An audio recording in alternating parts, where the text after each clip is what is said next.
ఇక వివరాలు చూద్దాం. సీఎం జగన్ పై రాయి దాడి కేసు రిమాండ్ రిపోర్టులో పలు కీలక విషయాలు వెలుగులోకి వచ్చాయి. వైసీపీ ఎమ్మెల్యే అభ్యర్థి వెల్లంపల్లి శ్రీనివాస్ ఫిర్యాదు మేరకు కేసు నమోదు చేసినట్లు పోలీసులు తెలిపారు. నేరం తీవ్రతను బట్టి హత్యాయత్నం కింద కేసు నమోదు చేశారు. ప్రాంతాన్ని పరిశీలించి అక్కడ 12 మంది సాక్షుల నుంచి వాంగ్మూలం తీసుకున్న అనంతరం కేసు నమోదు చేసినట్లు రిమాండ్ రిపోర్టులో తెలిపారు. సీసీటీవీ ఫుటేజ్, వీడియోగ్రాఫ్ సేకరించినట్లు పేర్కొన్నారు. విశ్వసనీయ సమాచారం ప్రకారం విజయవాడ సింగ్ నగర్ వడ్డెర కాలనీకి చెందిన వేముల సతీష్ ను అరెస్ట్ చేసినట్లు పేర్కొన్నారు. A1 వేముల సతీష్ కుమార్, A2గా వేముల దుర్గారావులపై కేసు నమోదు చేశారు. సీఎంను హతమార్చడానికి పదునైన కాంక్రీట్ రాయిని వాడినట్లు రిమాండ్ రిపోర్టులో పేర్కొన్నారు.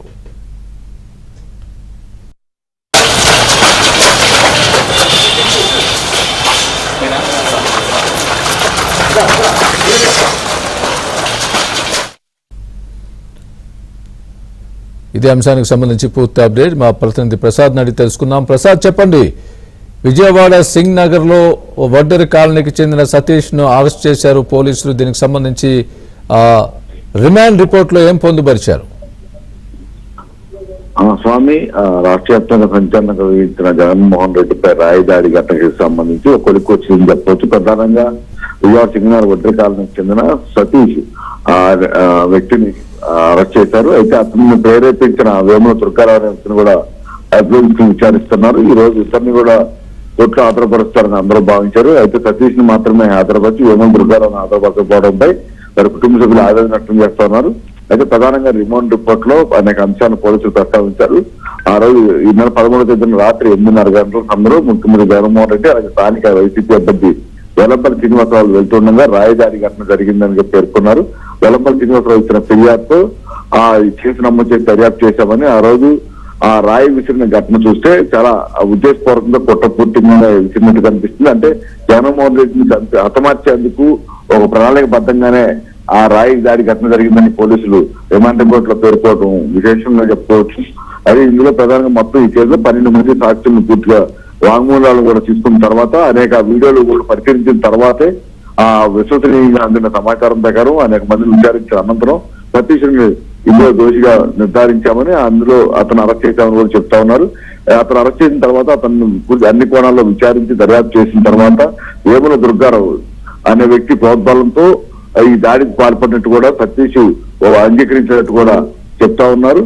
ఈ నేపథ్యంలో A1 గా సతీష్ కుమార్ ని, A2గా వేముల దుర్గారావును కూడా జప్తు చేశాము.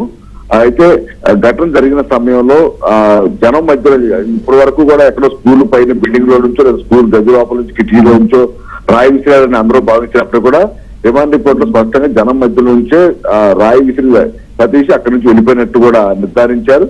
అయితే ఆ రోజు అతనితో పాటు ఉన్న మైనర్లు ఎవరైతే ఉన్నారో వారు ఈ అంశాన్ని కూడా పోలీసులు విచారణ వెల్లడించినట్టు కూడా వారు చెప్పడం జరిగింది.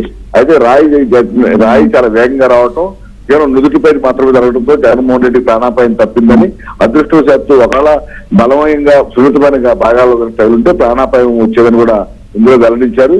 ఈ పరిణామాల నేపథ్యంలోనే 307 సెక్షన్ కింద కేసు నమోదు చేసి విచారణ కూడా చేపట్టామని, అన్ని రకాలుగా ఆధారాలు సేకరించిన తర్వాత ఇద్దరిని కూడా A1, A2గా కూడా పొందుపరిచినట్టు కూడా చెప్తా ఉన్నారు.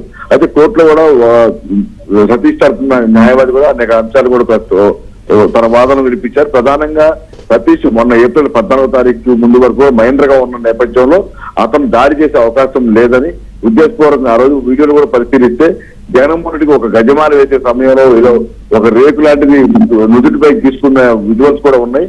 వాటిని ఎందుకు పరిగణలో తీసుకోలేదు ఆయన ప్రస్తావించారు. అందులో భాగంగానే ఆ అంశాన్ని కూడా మరుగున పరిచి కేవలం రాయ ఘటన పైకి తీసుకొచ్చి ఒక మైనర్ ని ఆ అమ్మాయికి అన్యాయంగా బలి చేస్తున్నారని కూడా ఆయన ప్రస్తావించడం జరిగింది.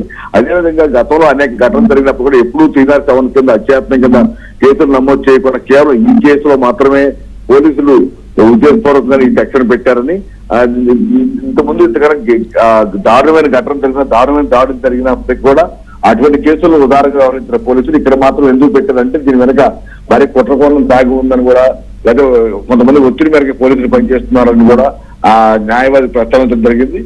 అయితే ఈ ఘటనకు సంబంధించి కూడా పూర్తి స్థాయిలో అన్ని రకాలుగా కూడా ఆధారాలు ఇంకా సేకరించాల్సిన నేపథ్యంలో ప్రస్తుతం సతీష్ పై మోపిన నెపం కనుక కుట్ర రాకుండా నేపథ్యంలో అతను నిర్దోషిగా విడిచిపెట్టాలని కూడా అభ్యర్థించడం జరిగింది. ఇది అయితే ప్రాసిక్యూషన్ మాత్రం అన్ని ఆధారాలు సేకరించిన తర్వాతే అతన్ని దోషిగా తీసుకొచ్చినటువంటి చెప్పుకొచ్చారు. ఇరువురు న్యాయవాదుల వాదన కూడా కొద్దిసేపటి క్రితం ముగిశాయి. అది దీనికి సంబంధించి న్యాయమూర్తి ఎటువంటి తీర్పు నిర్వహిస్తారు, ఎటువంటి నిర్ణయించుకుంటారు అంశంపై మాత్రం ప్రస్తుతం కొనసాగుతుంది. మరి కాసేపట్లో తీర్పు వ్యవహరించే అవకాశం ఉందని కూడా